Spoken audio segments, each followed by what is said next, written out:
Peninggalan kerajaan Mataram Islam yang masih kokoh berdiri hingga saat ini adalah Masjid Sultoni Wat Galeh. Masjid bersejarah ini berdiri di Mareden, Sedang Tirto, Kecamatan Berbah, Kabupaten Sleman, Yogyakarta. Masjid Wat Galeh yang dibangun pada abad ke-17 ini biasanya ramai dikunjungi para peziarah pada hari Senin Kliwon.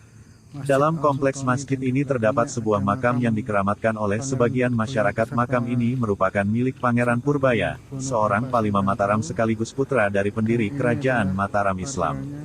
Dikutip dari berbagai sumber, tentu keberadaan makam ini juga diwarnai cerita-cerita mistis yang beredar di kalangan masyarakat.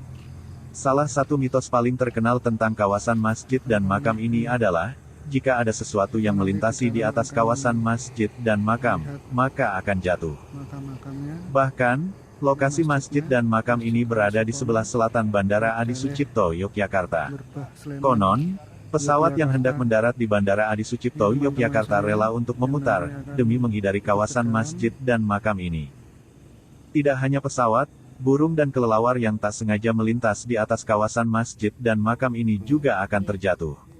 Sebab, para penjaga makam kerap menemukan bangkai burung maupun kelelawar di sekitar kompleks pemakaman. Sekilas, masjid ini mirip dengan masjid lain milik keraton seperti di Kota Gede dan Kauman. Nuansa lawas masih terjaga, hanya saja, ukurannya lebih kecil dan tanpa kolam di bagian depan. Dari luar, masjid ini tampak biasa saja. Namun, saat didekati, tempat ini dikelilingi 3 komplek makam. Masjid Sultoni Wat Galeh dibangun pada abad ke-17, dan sejak saat itu telah mengalami beberapa kali renovasi, antara lain pada 1979, 2010, 2012, dan 2015.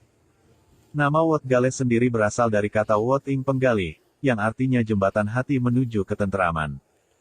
Arsitekturnya mirip Masjid Agung Demak dan masuk dalam kategori bangunan cagar budaya bernuansa religi.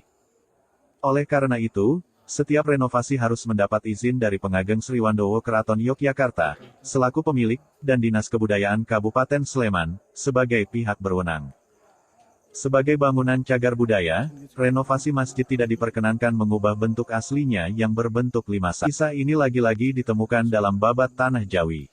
Namun, sumber kisah kali ini juga berasal dari cerita yang berkembang di masyarakat Jogja. Seperti biasa, kisah-kisah kerajaan Mataram selalu simpang siur. Tidak terkecuali kisah Pangeran Purbaya.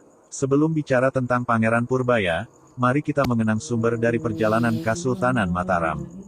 Kisah tentang 2 orang sahabat, Ki Ageng Giring dan Ki Ageng Pemanahan. Dalam babat Tanah Jawi dikisahkan, Ki Ageng Giring mendapat wahyu berupa degan atau kelapa muda. Barang siapa meminum air kelapa muda tersebut, maka dia akan menurunkan raja-raja Jawa. Sayangnya, Ki Ageng Pemanahan sedang haus saat melihat kelapa muda tersebut. Tanpa mengetahui wahyu dari kelapa muda tersebut, Pemanahan meminum habis air kelapa untuk melepas dahaga. Singkat cerita, Ki Ageng Giring mengetahui kejadian yang akurat tersebut, dan mengisahkan perihal wahyu tadi.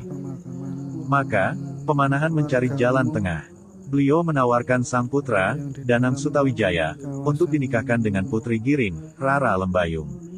Pernikahan ini akan mengikat persahabatan keduanya, sekaligus membangun kekuatan politik. Namun, apakah para mempelai menerima pernikahan ini? Perjodohan ini tidak menyenangkan hati Danang Sutawijaya. Dalam babat Tanah Jawi, Sutawijaya memandang istri barunya buruk rupa. Sedangkan menurut kisah lain, Sutawijaya malu memiliki istri yang lebih tua. Yang pasti, Sutawijaya memilih untuk meninggalkan sang istri yang sedang mengandung. Anak pasangan yang tidak harmonis ini diberi nama Jaka Umbaran. Umbaran memiliki arti terlantar. Nama ini menunjukkan bahwa anak tersebut diterlantarkan oleh sang bapak yang entah pergi kemana. Jaka Umbaran menjalani kehidupan masa kecil hingga remaja bersama Rara Lembayung yang kini bergelar Kanjeng Ratu Giring. Sang bapak ternyata sibuk menggenggam cita-cita menjadi Raja Jawa. Dari menumpas Arya Penangsang, sampai mengalahkan bapak angkatnya. Kini, Danang Sutawijaya telah bertahta sebagai Raja Mataram. Gelar beliau adalah Panembahan Senopati. Beliau juga menikah kembali dengan 3 istri dan memiliki 14 anak. Pada masa ini, Jaka Umbaran tidak pernah disebut namanya. Jaka Umbaran yang beranjak dewasa mulai mempertanyakan siapa bapak kandungnya. Ada dua versi mengenai peristiwa ini. Yang pertama, Kanjeng Ratu Giring tak sampai hati pada sang putra dan memberitahu siapa bapak kandungnya. Versi lain menyatakan, Kanjeng Ratu Giring memberi teka-teki, ayahmu adalah pemilik alun-alun di sebuah kerajaan. Setelah perjalanan panjang, sampailah Jaka Umbaran ke keraton Kota Gede. Dengan sedikit usaha, membuat onar sampai ditangkap prajurit keraton, Jaka Umbaran dapat bertemu dengan Panembahan Senopati. Namun, untuk diakui sebagai anak, Panembahan Senopati mengajukan teka-teki lain. Sepertinya, leluhur kita memang enggan bicara langsung apa adanya.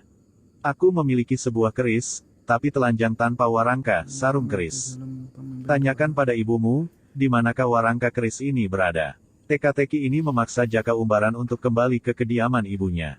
Sayang sekali, perjalanan panjang waktu itu tidak terbantu dengan adanya KRL atau bas patas. Setibanya di kediaman sang ibu, Jaka Umbaran menceritakan perjalanan hingga sampai ke pusat kerajaan Mataram. Beliau juga menyampaikan teka-teki dari sang ayah. Sang ibu ternyata mengetahui jawaban pertanyaan tersebut. Jawabannya adalah menutup rasa malu Panembahan Senopati pada Kanjeng Ratu Giring yang tidak layak menjadi istri seorang raja. Kanjeng Ratu Giring berucap, "Kanggo kamulyanmu, Le, demi kemuliaanmu, Nak." Kanjeng Ratu Giring merangsek maju ke arah sang putra. Keris yang masih terhunus itu tepat menghadap dadanya. Dengan sekali dorongan tubuh, keris tersebut menusuk dada sang istri pertama Panembahan Senopati. Ternyata, jawaban teka-teki itu adalah, Kanjeng Ratu Giring harus menjadi sarung keris tersebut. Kematian Kanjeng Ratu Giring adalah yang diminta Panembahan Senopati. Jaka Umbaran kembali kepada sang ayah. Beliau sampaikan tragedi yang harus terjadi demi pengakuan sebagai anak kandung Panembahan Senopati. Karena teka-teki telah terjawab, maka Jaka Umbaran diakui sebagai anak dengan gelar Pangeran Purbaya. Menurut Babat Tanah Jawi, kesaktian Pangeran Purbaya sejajar dengan Raden Rangga, salah satu putra Panembahan Senopati yang mati muda. Meskipun Pangeran Purbaya adalah anak tertua, namun tidak mendapat posisi putra mahkota. Versi pertama, status keturunan dari Pangeran Purbaya menyebabkan Panembahan Senopati kurang berkenan. Versi kedua, Pangeran Purbaya menolak posisi tersebut karena sakit hati kepada sang ayah. Posisi putra mahkota jatuh kepada Raden Mas Jolang yang bergelar Panembahan Hanyakrawati. Meskipun tidak menjadi seorang raja, Pangeran Purbaya tetap terlibat dalam pemerintahan Mataram. Dalam pemerintahan Sultan Agung Hanyakrakusuma, beliau menjadi pelindung tahta Mataram saat Sultan Agung melakukan penyerangan ke Jayakarta. Pangeran Purbaya juga hampir terbunuh di tangan Amangkurat I, sang Mad King dari Mataram. Pangeran Purbaya gugur pada Oktober tahun 1676 saat ikut menghadapi pemberontakan Trunajaya. Beliau gugur dikeroyok kombinasi pasukan Makassar dan Madura pada usia senjanya. Jenazah beliau dimakamkan di komplek makam keluarga raja di Wot Galeh, kini di daerah Berbas Sleman.